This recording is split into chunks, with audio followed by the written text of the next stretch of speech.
Well, they are panicked. They are scared to death. They are in full-on cover-up mode, and they are desperately trying to change the subject from this Epstein stuff. And I'm not just talking here about that piece of shit Orange Buffoon in the White House, but I'm talking about the entire Republican Party. They are so desperate for this thing to go away, but it's not going away. And we need to do our part to make sure that it doesn't go away. We need to keep this front and center.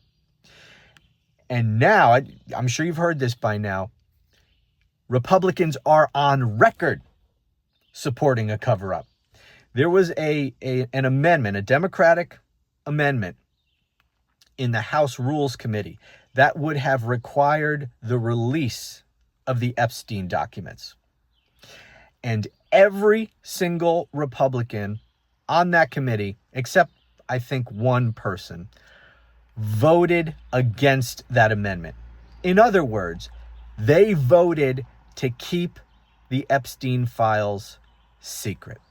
They voted for the cover-up. They are all in on it now. And, most of them are trying to stay as far away from this as possible. And, the truth is, unless we do our part to get that kind of information out, the fact that Republicans in the House just voted for the cover-up, they feel comfortable in casting that kind of a vote because they are confident that their voters are never going to know about it. Do you think that Fox News is going to tell their audience that Republicans in the House, or at least on the House Rules Committee, voted for a cover-up, voted to keep the Epstein files secret? Do you think they're going to cover that at all? No. Maybe it'll be inserted in a news rundown at 1:30 in the afternoon when few people are watching or paying attention. You think Sean Hannity's going to talk about this? Hell no. No. Do you think the propagandists all over the right-wing media is going to talk about it? The podcast bros are going to talk about that and let their people know? Actually, maybe they will. Because that is what has Republicans so panicked, especially Donald Trump, because this is the first issue that a lot of these people are not towing the line. Right? This is the first issue. We just had Trump with his desperate plea a couple of days ago to stop talking about Epstein. Are we still talking about Epstein? We need to stop talk about Hunter's laptop. Don't talk about Epstein. Did that work? Hell no, it didn't work. So I don't expect Fox News to cover this much, but the podcast bro universe might. The YouTube people might. The social media people might cover it. So who knows? I mean, this just happened. So I don't know what the MAGA reaction to this has been yet. I hope this only serves to piss them off even more and to wake them up and start questioning it even more. I don't know. We'll have to see. But regardless, Republicans are now on record as being part of the cover-up. Whether or not the podcast bros and right-wing media pick up on this, we need to do everything we can to let as many people as possible know that the entire Republican Party, on the orders of Donald Trump, from Donald Trump to Pam Bondi to Kash Patel to everyone in his regime, to all of the friggin' media people who are towing the line, it's a cover-up. To all these Republicans in Congress. Now, most of these Republicans in Congress don't want anything to do with this. They're not talking about it. They just want to move on. A few of them have obviously gotten calls from the Orange God King and have been told to get out there and start telling people to move on from the Epstein stuff. People like Mike Lawler, who I saw on TV, pushing the Trump line. Why are we still talking about Epstein? Most Republicans, however, aren't talking about this at all.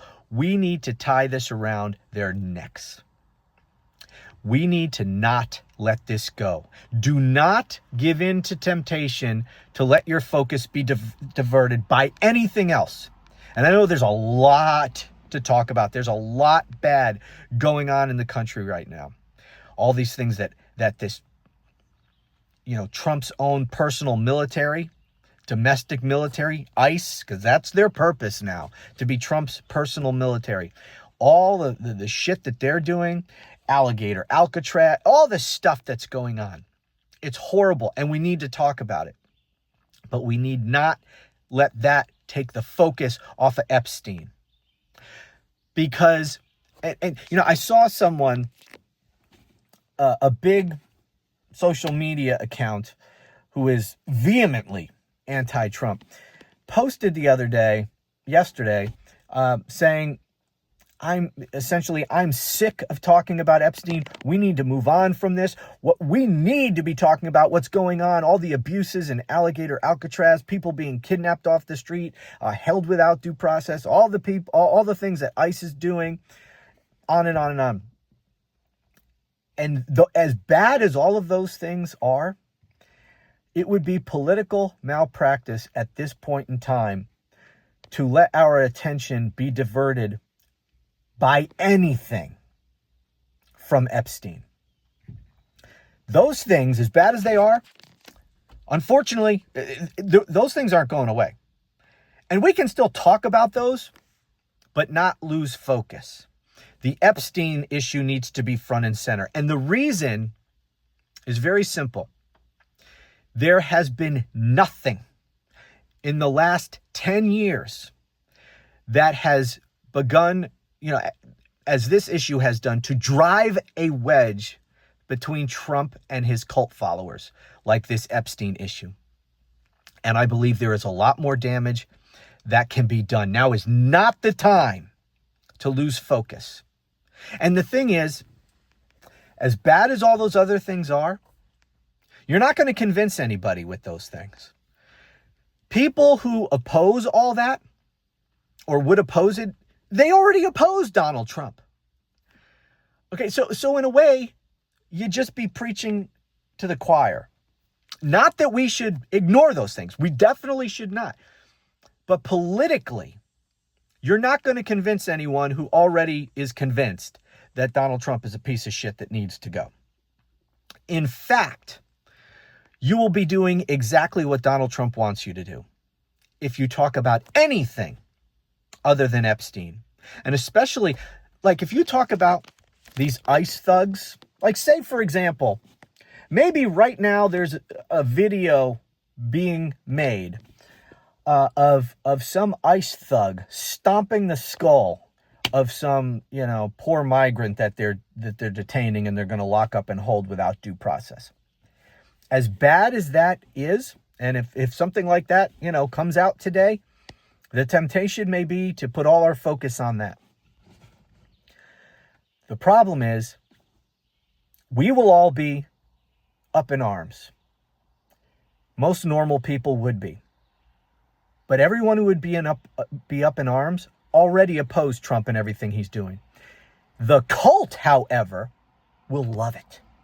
If some poor immigrant is having their head smashed in by ICE, the Trump cult will love it. Okay, we'll all be talking about it, but it will also be played on friggin' constant loop on Fox News and in all the right-wing, podcasts and everything. They'll be running with it too because their audience will love it. And you know who will love it the most? Donald freaking Trump. And I wouldn't be surprised if Trump orders ICE to get more violent just to get some video like that to change the subject. Because he doesn't care if you and I are up in arms. He doesn't care if if we're losing our minds over that. It will change the subject. It'll get us to stop talking about it, and it'll get his cult, most importantly, to stop focusing on Epstein also. They will focus on that, but they will applaud Trump. You start focusing on Alligator, Alcatraz, on these ICE thugs, kidnappings. You start focusing on all that. That will just make the Trump cult remember why they love Trump so much. And it'll give them something to talk about other than Epstein. And it will push them, any of them that may have been wavering, it may push them back into his arms. So it would be political malpractice. Now, maybe that's an extreme example. Maybe that's not the best example. Some poor migrant getting his, head stomped by ICE. If it's bad enough, maybe it actually, it would be worth focusing on. But you get the point. Not that I want that to happen, for sure. But you get the point. Alligator Alcatraz is not going to convince any Trump supporters to question Donald Trump or to leave Donald Trump. Hell no. They'll love that shit. And Trump will love it. You'll be playing right into his hands if you allow yourself to be diverted from the Epstein issue to anything else. He would rather you focus on anything other than the Epstein issue. So that's why it would be foolish for us to be diverted. We need to keep the pressure up on this. And another thing that we need to be doing, you need to inform as many people who may be Trump supporters, or at least maybe soft Trump supporters. Maybe they voted for him, but they're not full-on members of the cult. Anyone in your own personal orbit. And what I would suggest that you do is, however you can, just get information in front of them. For example, many of them may be completely unaware that House Republicans just voted in favor of a cover-up, right, with the Epstein stuff. They may be completely unaware of it. Right? Maybe just post an article about it if you have a Facebook account and you got some MAGA friends or family on there. Just post an article. You don't have to say anything. You don't have to get into it with them. Just post it. The information will be put in front of them. Don't think they know this stuff. Okay, or another example.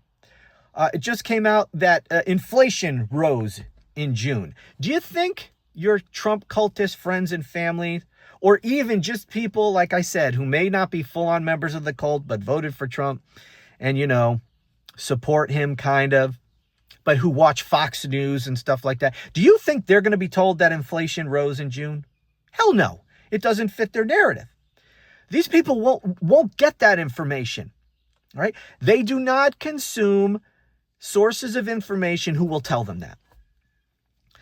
But if you can put that stuff in front of them, they may be seeing it for the first time. It may be the only time they see any of this stuff. The Epstein cover-up, inflation rising, all the problems in the economy. They watch Fox News. They're told the economy is great. Put out information. Just put it in front of them. Information that contradicts their bullshit lies that they're spoon-fed from Fox News and wherever they get their propaganda. And as I said, you don't have to get into it, because I know a lot of people are reluctant to even talk politics at all with family and friends or acquaintances. They just stay the hell away from it. If you can, just put the information in front of them. You don't have to attach your opinion to it. You don't have to rub it in their face. You don't have to say anything. And I would recommend not. And if some of them, if they come back with some nasty Trump cult response, just ignore it. Because say you do it on Facebook. You're not just putting it in front of the MAGA cult or Trump supporters who might never have seen this information before. You're also putting it in front of people who may not have voted in the last election, who don't really pay much attention to this stuff, because they're not seeing it either. And if you do have Trump cult family and friends, they're probably going to lash out in anger. Fake news, or whatever they're going to say, or they'll engage in whataboutism. What about Biden? What about Hunter's laptop? Whatever bullshit they say. Let them. You don't have to respond to it. Just let them say what they're going to say, and let the other people see it as well. A lot of people will see that. They won't comment. They won't indicate in any way that they've seen it, but they'll see it. They'll get the information that you put out there, and they'll also get the unhinged, lunatic, MAGA cult responses that you might get. And that might also make people turn against Trump and his cult. They'll, to see factual information presented and then to see the bullshit whataboutism and fake news, whatever the hell they say. It has an impact. So to the extent you can, and, I'm just using Facebook as an example. If there's other social media platforms where you can do this, or, just, I don't know, in other ways that you can think of in your own personal life, if there's ways for you to just put the information out there without engaging in argument, without even engaging in debate, just put it out there. Just let it be. Just let them get their eyes on it. It helps. It helps. You might not be changing the world just on your own, but collectively, if we're all doing this, it has a big impact. Okay, it may be the only way that we can get this information, not just in front of Trump cultists, but again, people who don't even pay attention to politics. If they didn't vote in the last election, they probably don't pay attention at all.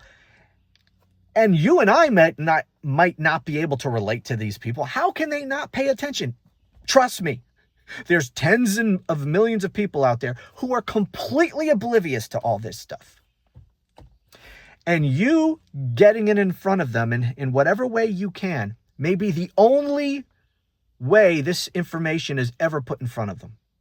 So don't discount the importance and the impact that you can have, that you and I can have if we all do this. We don't have to reach tons of them. If we each just reach a few, collectively, that's a lot of potential people who can get this information and maybe can have their minds changed. Maybe it causes them to become engaged. Maybe they were never engaged. Now all of a sudden they are. We need to enlist as many people in this fight against this friggin' tyranny as we possibly can. Don't discount your power to do that. Anyway, keep up the pressure. The blood is in the water. These people are on the ropes. They're desperate to change the subject. Don't let them do it. This is powerful. That's why Donald Trump is so scared. That's why he posted that unhinged post on Truth Social just a couple days ago, begging his cult to stop talking about Epstein. No, never stop. Not until the full damage from this issue has been done. We need to milk this issue for as much as we can get out of it, because this is the first and best opportunity we have had in 10 friggin' years to drive a wedge between him and his cult. So keep it up. Anyway, thank you so much for watching. Talk to you again soon.